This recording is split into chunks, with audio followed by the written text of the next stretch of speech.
Bonjour à toutes et tous. Vice-président à la communauté urbaine de Grand Besançon Métropole, en charge entre autres du déploiement du contrat local de santé et de l'accessibilité, j'ai l'honneur de vous accueillir à ce webinaire sur l'urbanisme favorable à la santé. De tout temps, nous avons construit sans nous préoccuper de notre santé, car nous la reléguions à une fin de vie mal définie.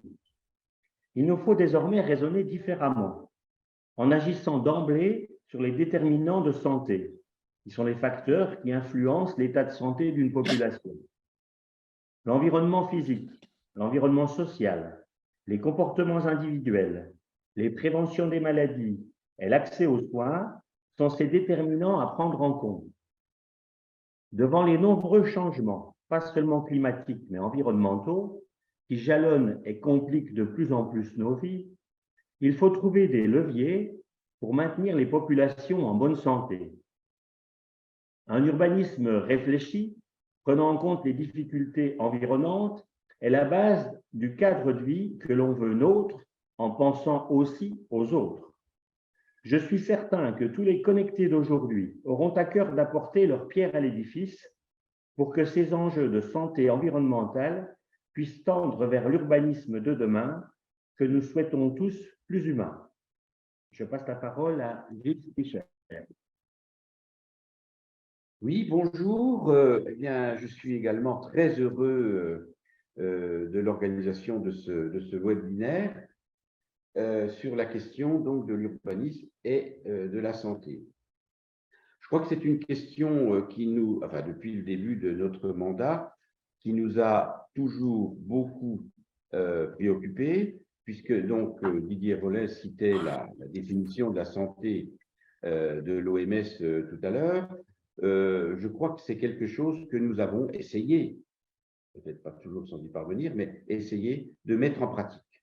C'est-à-dire de faire de cette question de santé véritablement une question transversale qui touche un certain nombre de domaines. C'est ainsi que donc, nous avons mené des actions pour végétaliser, notamment dans le cadre de notre politique de rénovation des écoles, donc la végétalisation des cours d'école, la végétalisation donc des places publiques, et notamment actuellement, les travaux vont commencer, celle de la place de la Révolution, et puis avec le partenaire de Grand Besançon Métropole, la mise en place de pistes cyclables pour essayer de développer les modules.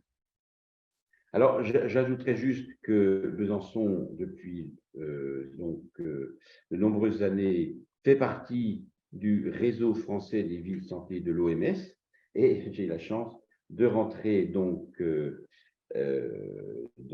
rentrer hier de Nice, où se tenait donc la rencontre annuelle des villes santé de l'OMS, où cette question, notamment, cette question de l'urbanisme, de l'urbanisation et de la santé a été abordée. Et je dirais que c'est maintenant, et c'est heureux, je dirais que maintenant c'est une question que toutes les villes, je dirais quasiment, quel que soit leur bord politique, prennent en charge, dont toutes les villes se préoccupent véritablement. On a eu par exemple des exemples, puisque nous étions à Nice, de la politique menée dans la ville de Nice.